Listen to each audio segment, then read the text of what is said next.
Amatora y'inzego n'amatora ahambaye ayariyo yose kuko ni vyiza yuko abantu barongora abandi baba ari abantu koko bizewe n'abene gihugu kugira rero ubone uwizewe n'abene gihugu nuko aba yatowe na beshi. Amatora rero ayariyo yose arakomeye ariko gusa nukumenya yuko amatora mwene aya ni nk'amatora yo mu muryango ntabakwiye gutwara uburyo bwinshi ndetse n'amatora yose mu ngahi wacu kubera dutorera mu mitumba iwacu ntitwa dukwiye kurondera uburyo bwinshi buhambaye kuko none kuva muhira ugiye gutora bitwara iki. Aha mitumba birashobora gushika bakitunganiriza amatora neza irya seni kaza gusiraba ingene biriko biragenda tutiriwe turakoresha uburyo bwinshi ariko ni vyiza yuko amatora ategerezwa kuba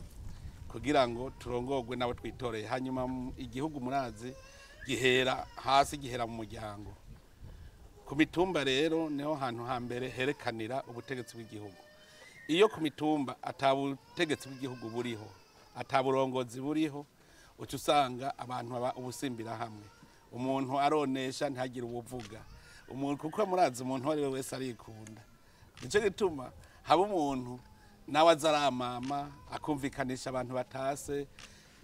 nibwo burongozi tuba dukeneye ahandi mu bisanzwe ibintu vyogiye kw'izone kuja kw'ikomine vyarananiranye ku mutumba kandi nivyo twipfuza ko murabona ko uburongozi buriko buratera imbere cyane mu gihugu.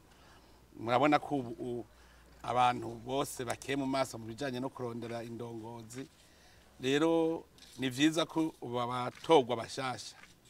bo kumva yuko kugira amatata ave ku mitumba aje mu izone umukuru w'umutumba avuga ati ngaha n'ugiye ku izone ntacaza kuhatora kuko asimba avurika kuko twari twagerageje kwitunganya hakiri kare. Nivyo bica bituma rero abantu badata umwanya mu bikorwa vy'iterambere ngo bariko baja kurondera musitanteri vyiza vyoherera ku mutumba.